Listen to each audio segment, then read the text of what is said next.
주님께서 가르쳐 주신 기도를 함께 드리시겠습니다. 하늘에 계신 우리 아버지여, 이름이 거룩히 여김을 받으시오며 나라가 임하시오며 뜻이 하늘에서 이루어진 것 같이 땅에서도 이루어지이다. 오늘 우리에게 일용할 양식을 주시옵고 우리가 우리에게 죄진 자를 사하여 준 것 같이 우리 죄를 사하여 주시옵고 우리를 시험에 들게 하지 마시옵고 다만 악에서 구하시옵소서. 나라와 권세와 영광이 아버지께 영원히 있사옵나이다. 아멘. 거룩하신 하나님, 자비로우신 주님, 우리로 거룩함과 화평함과 거룩함을 따르라고 하셨사오니 주여, 우리로 하나님의 사랑을 가지고 하나님의 능력을 가지고 세상을 살아가게 하옵소서. 우리의 능력이 아니라 주님의 힘과 능력과 권세를 의지하여 살아가는 오늘 한 날이 되어지게 하옵소서. 이 한 날에 생명을 주셨사오니 이 한 날에 필요한 지혜와 능력도 허락하여 주실 줄로 믿습니다. 가정에서, 일터에서, 사업장에서 주의 손으로 도우사 환난에서 벗어나 근심이 없게 하시되 복에 복을 더하여 주시옵소서. 사랑하는 자녀들이 성령 받고 거듭나게 하옵소서. 아들의 결혼을, 딸의 안정적인 주거를 위하여 기도합니다. 오랜 기도, 간절한 기도 위에 주님 친히 함께 하시고 목회 현장에 나가 있는 사랑하는 아들들과 그 가정들을 지키시고 또 멀리 나가 있는 이들, 외국에 나가 있는 이들, 그 가정에서 하나님의 영광이 드러나게 하옵소서. 병약한 가운데 주의 도우심을 간구합니다. 치료하시는 하나님의 능력을 더하여 주시옵소서. 여호와 라파, 치료하시는 하나님을 의지합니다. 하나님, 특별히 시험 준비를 위해 수고하고 애쓰는 자녀손들을 위하여 기도하는 이들에게 하나님, 여호와 이레 하나님이 친히 함께 하심을 경험케 하옵소서. 우리의 귀에 들려지고 우리의 눈에 보여지는 것이 우리로 근심하게 할 때 여호와 샬롬을 경험할 수 있게 하옵소서. 이 새벽도 찬송을 받으시옵소서. 기도를 들으시옵소서. 우리에게 친히 말씀하여 주시옵소서. 예수님의 이름으로 간절히 기도드리옵나이다. 아멘. 찬송가 491장입니다. 찬송가 491장, 저 높은 곳을 향하여.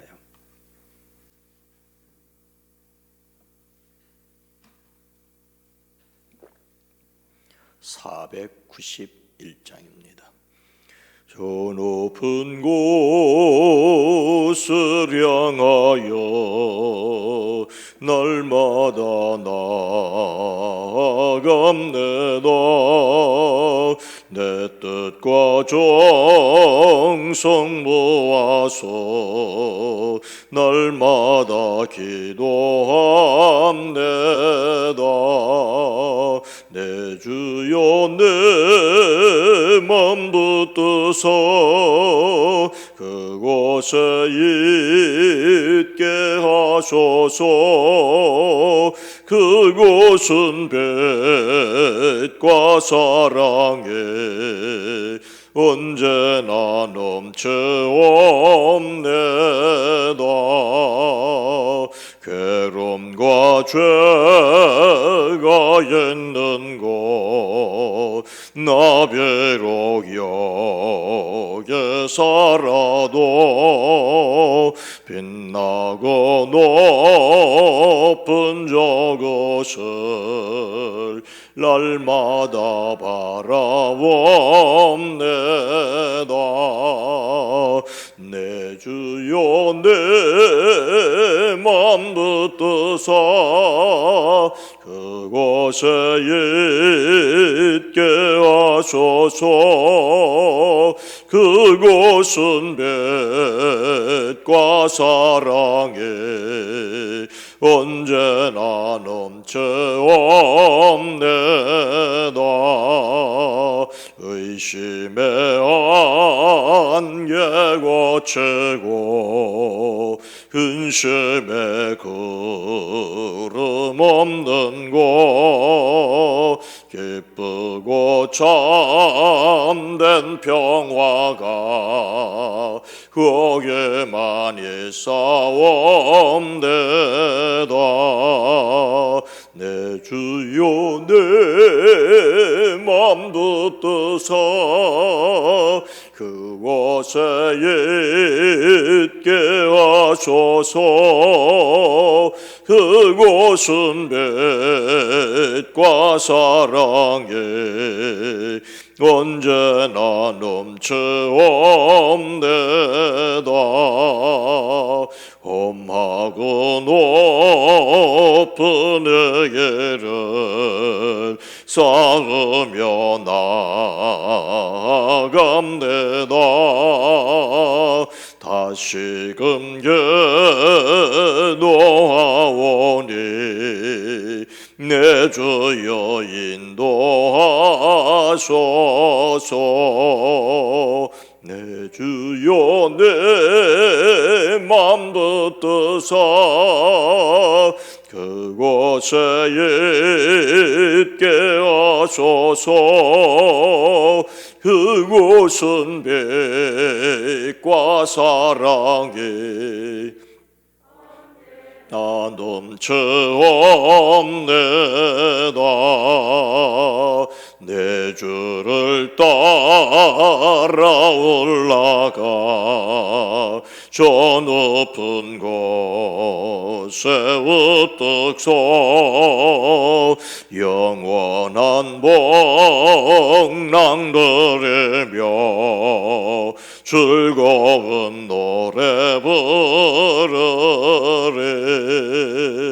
내 주여 내 맘 붙드사 그곳에 있게 하소서. 그곳은 빛과 사랑이 언제나 넘쳐옵니다.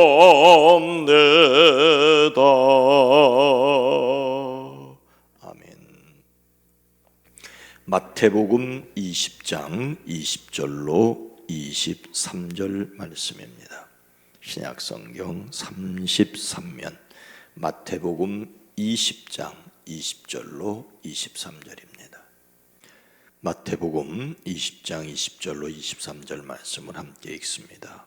그때에 세베대의 아들의 어머니가 그 아들들을 데리고 예수께 와서 절하며 무엇을 구하니 예수께서 이르시되 무엇을 원하느냐 이르되 나의 이 두 아들을 주의 나라에서 하나는 주의 우편에 하나는 주의 좌편에 앉게 명하소서. 예수께서 대답하여 이르시되 너희는 너희가 구하는 것을 알지 못하는도다. 내가 마시려는 잔을 너희가 마실 수 있느냐? 그들이 말하되 할 수 있나이다. 이르시되 너희가 과연 내 잔을 마시려니와 내 좌우편에 앉는 것은 내가 주는 것이 아니라 내 아버지께서 누구를 위하여 예비하셨든지 그들이 얻을 것이니라. 아멘. 오늘 하루도 그리스도 예수 안에서 행복하시기를 주의 이름으로 축복합니다. 늦가을이 아니라 초겨울이라는 말을 들었습니다. 날씨가 많이 쌀쌀해졌습니다. 건강에 유의하시기 바랍니다. 어느 왕에게 매우 유능한 신하가 있었답니다. 그는 지혜로웠고 다른 사람들에게 너그러웠고 더더욱 다른 사람들에게 베풀 줄 아는 사람이었습니다. 그 신하는 어느 날 어떤 사람에게서 7개의 항아리를 선물을 받았답니다. 7개의 항아리를 열어보았더니 그 안에 황금이 가득 차 있었더랍니다. 그런데 7번째 항아리를 열어보았더니 황금이 절반만 들어있더랍니다. 6개의 항아리는 금으로 가득 차 있는데 7번째 항아리가 조금 비어있는 것이 마음에 걸렸습니다. 그는 7번째 항아리를 채우면 모든 항아리를 황금으로 가득 채울 수 있다는 생각이 들었습니다. 그때부터 그는 자기의 모든 것을 황금으로 바꾸어 그 7번째 항아리를 채우기 시작했습니다. 그런데 아무리 채워도 황금이 모자랐습니다. 그는 항아리를 채우는 일에 몰두했습니다. 수입이 생기는 족족 황금으로 바꾸어 항아리에 넣었습니다. 남에게 베풀던 것도 항아리에 금으로 만들어 넣었습니다. 하지만 이상하게도 7번째 항아리는 여전히 모자랐습니다. 그리고 그는 점점 더 인색해졌고 점점점 몸은 말라갔고 그에게 기쁨과 행복은 사라졌습니다. 그런 그를 본 임금이 그에게 묻습니다. 혹시 너 7개의 황금 항아리를 선물로 받지 않았느냐? 그는 깜짝 놀라서 아니 임금님, 내가 그 선물을 받은 것을 어떻게 아십니까? 하자 왕은 웃으면서 나도 예전에 7개의 황금 항아리를 선물로 받았단다. 근데 이 7번째 마지막 항아리를 황금으로 채우려 하다가 내가 병이 날 지경이라는 것을 알고 그 항아리를 되돌려 주었는데 그것을 너에게 갖다 준 모양이로구나. 정채봉 선생의 우화에 나오는 이야기입니다. 이미 6개의 금 항아리를 가졌는데도 나머지를 채우기 위해 헉헉거리는 인간의 욕망을 꾸짖는 이야기입니다. 결코 채울 수 없는 욕망 때문에 마치 바닷물을 들이킨 사람처럼 불행해져가는 인간의 모습을 꾸짖고 있습니다. 오늘 말씀은 예수님께서 예루살렘으로 올라가시면서 12제자를 따로 불러 길가에서 그들에게 말씀을 하신 것에서 시작합니다. 지금 우리는 예루살렘으로 올라가고 있다. 인자가 대제사장들과 율법학자들에게 넘겨질 것이다. 그들은 사형을 선고할 것이고 이방인에게 넘겨주어 조롱하고 채찍질하고 십자가에 달아 죽게 할 것이다. 그러나 그는 사흘째 되는 날에 살아날 것이다. 예루살렘으로 올라가는 길에 제자들에게 따로 이렇게 말씀하신 것은 그들이 반드시 잊지 말고 기억해야 할 것이기 때문입니다. 그 길은 죽음을 향하여 나가는 매우 엄숙한 길이었습니다. 예수님께서 이 세상에 오신 목적을 이루시려는 길이었습니다. 그런데 바로 그때에 어떤 일이 있었습니까? 오늘 본문 말씀 20절, 그때에 세베대의 아들의 어머니가 그 아들들을 데리고 예수께 와서 절하며 무엇을 구하니? 그때에 세베대의 아들들의 어머니가 아들들을 위하여 구하였습니다. 세베대의 아들들, 즉 예수님의 제자인 야고보와 요한의 어머니를 가리킵니다. 이 어머니의 이름은 살로메입니다. 예수님께서 십자가에 달리셨을 때에 그 십자가에 달리신 예수님을 멀리서 바라보는 여자들이 있었는데 그 중에는 막달라 마리아와 또 작은 야고보와 요새의 어머니 마리아와 또 살로메가 있었더라고 말하고, 다른 성경에서는 살로메는 세베대의 어머니라고 말하고 있습니다. 예수님의 어머니 마리아와 살로메는 자매지간으로 알려져 있습니다. 예수님을 섬기며 갈릴리로부터 따라왔습니다.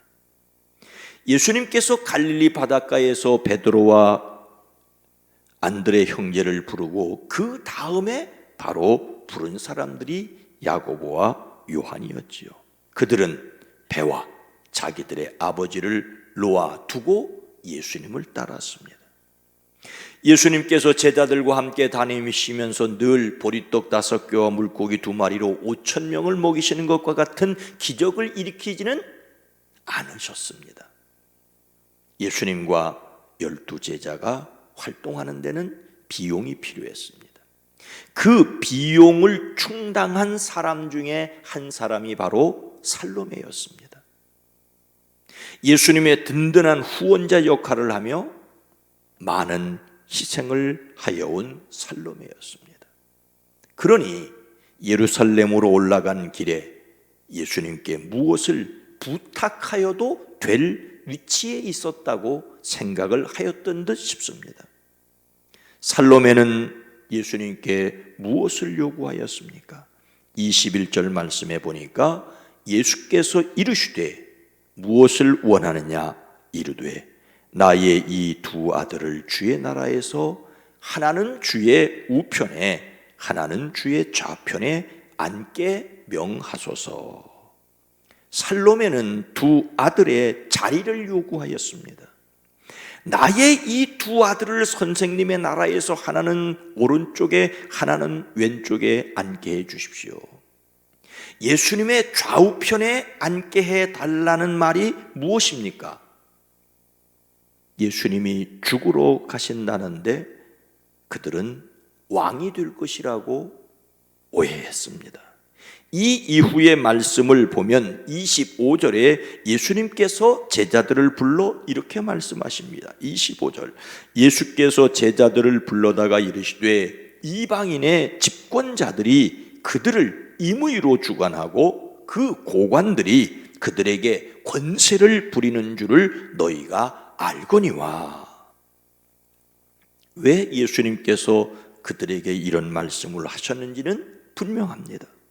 그들이 요구하는 것은 집권자들이 왕이나 총독이 백성들을 마음대로 부려먹는 것처럼 하는 자리를, 고관들이 높은 지위에 있다고 해서 그 사람들이 권세를 부리는 것과 같은 그런 자리를 요구하고 있었기 때문에 예수님께서 이 말씀을 하셨던 것이죠. 사람들이 어떤 자리에 올라가려는 것은 권세를 부리고 유세를 떨기 위해서였습니다. 살로메가 원하는 것은 힘 있는 자리였습니다. 살로메의 입장에서는 예수님께 이런 부탁을 할 수 있다고 생각하였을 것입니다. 두 아들이 일찍이 모든 것을 버리고 예수님을 따랐습니다. 자신도 그동안 예수님과 제자들의 뒤를 보살펴 드렸습니다. 더욱이 예수님의 이모가 아닙니까? 그러니 이런 것 중은 당연한 권리라고 생각하였을 것입니다. 오늘날 교회를 세상에서 손가락질밖에 하는 사람이 누굽니까? 교회를 수단으로 생각하는 사람이 아닐까요? 매우 조심스럽지만 내가 교회를 개척하느라고 얼마나 수고했는지를 아느냐? 내가 이 교회를 위해 헌금을 얼마나 했고 봉사를 얼마나 했는지 아느냐? 이것은 목사도 마찬가지고 교인들도 마찬가지입니다. 교회의 개척 멤버들이 문제가 안 되는 교회가 거의 없다고 할 수 없을 지경인 한국 교회의 문제, 사람이 왕 노릇하려고 하는 욕심 때문에 교회는 철저하게 망가지고 말았다는 분석이 있습니다. 투자한 것이 얼마냐는 것입니다. 투자를 했으니 본전을 뽑겠다는 욕심이 아니고 무엇이겠습니까? 하나님을 위하여 헌신한 사람들이 바랄 것이 전혀 없는 것은 아니지요. 진정 바라야 할 것이 무엇이겠습니까? 23절 말씀에 보니까 이르되 너희가 과연 내 잔을 마시려니와 내 좌우편에 앉는 것은 내가 주는 것이 아니라 내 아버지께서 누구를 위하여 예비하셨든지 그들이 얻을 것이니라. 하나님께서 주실 상을 바라보아야 한다는 것입니다. 정말로 너희는 나의 잔을 마시긴 마실 것이다. 그러나 나의 오른쪽과 왼쪽에 앉는 것은 내가 할 수 있는 일이 아니라 아버지께서 정해놓은 사람들에게 돌아갈 것이다. 저는 늘 이 말씀이 궁금했습니다. 무슨 뜻일까? 아니, 예수님이 할 수 없는 일을 하나님이 하신다고? 그런데 이번에 설교 준비를 하면서 이 말씀을 읽는데 머릿속에 퍽 다가와요. 그것은 우리로 하여금 하나님이 주실 상을 바라보아야 한다는 것입니다. 예수님께서는 산상설교라고 불리우는 마태복음 6장에서 이런 말씀을 하셨습니다. 그러므로 구제할 때에 외식하는 자가 사람에게서 영광을 받으려고 회당과 거리에서 하는 것 같이 너희 앞에 나팔을 불지 말라. 진실로 너희에게 이르노니 그들은 자기 상을 이미 받았느니라. 너는 구제할 때에 오른손이 하는 일을 왼손이 모르게 하여 내 구제함을 은밀하게 하라. 은밀한 중에 보시는 너의 아버지께서 갚으시리라. 구제할 때에, 계속해서 기도할 때에, 계속해서 금식할 때도 사람들 앞에 내세우고 자랑한다면 이미 그 사람은 자기의 상을 받았다는 것입니다. 그러니 사람에게 상을 받고 하나님께 상 받을 생각을 전혀 하지 말아라. 하나님이 보실 때에 하나님이 상 주실 일을 살아가라는 말입니다. 하나님께서 갚아주실 것을 바라고 묵묵히 살아내야 됩니다. 이 땅에서 그렇게 인정받고 박수 받으면서 하늘에서 받을 상이 무엇이 남아있겠습니까? 이것은 영원한 하나님의 나라를 믿지 못하는 것이거나 하나님께서 상 주실 것을 믿지 않는 것이 아니고 무엇이겠습니까? 이 땅에서 받은 상은, 모든 상을 받으면 하늘에서 받을 상이 없다는 것을 우리는 분명히 기억을 해야 됩니다. 예수님을 담는 성품의 11월의 주제는 절제입니다. 성경이 말씀하시는 절제는 성령의 열매입니다. 성령님의 뜻에 민감한 것입니다. 베드로처럼 예수님을 위하여 칼을 뽑았어도 하나님의 일을 생각하지 않는 사람의 일일 수 있습니다. 주님을 위하여 봉사하고 나서 그 대가를 이 땅에서 얻으려 하면 인간의 욕망을 위한 투기일 뿐입니다. 우리는 하나님의 능력으로 욕망을 권리로 여기지 않는다이어야 합니다. 교회에서 자신의 욕망을 채우려는 것은 사탄의 짓입니다. 온 힘을 다하여, 온 힘을 다하여 육체의 일을 거절하십시오. 오늘날도 성령을 의지함으로 승리하시기를 주의 이름으로 축복합니다. 거룩하신 하나님, 자비로우신 주님, 우리는 자주자주 하나님이 보신다는 사실을 잃어버리고 눈가림으로 사람에게만 잘 보이면 된다고 생각하지는 않습니까? 사람의 인정에 굶주려 헐떡이는 그런 모습은 아닙니까? 하나님께서 이미 예수 그리스도 안에서 우리를 구원하시고 저 높은 곳을 바라보며 나가게 하셨는데 여전히 우리는 사람의 평판에 좌우되는 것은 아닙니까?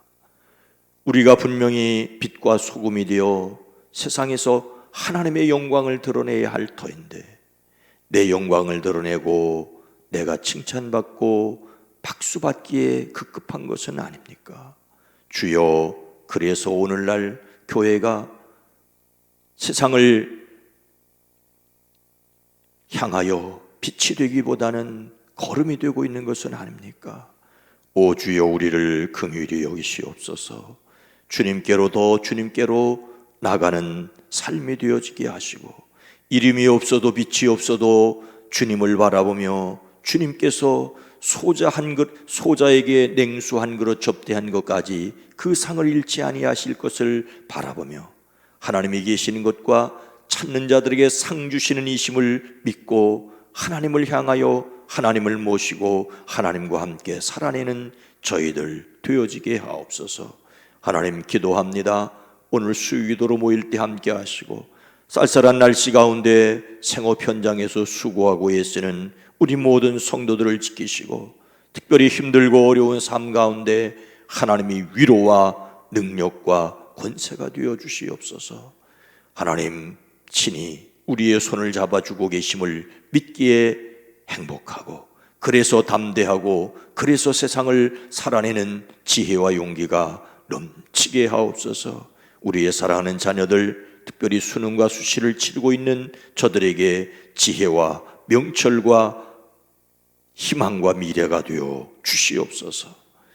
이제는 우리 구주 예수 그리스도의 은혜와 하나님 아버지의 놀라우신 사랑하심과 성령님의 감화감동 내주 교통하심이 우리 가운데 이제로부터 영원토록 함께 계시옵기를 간절히 축원하옵나이다.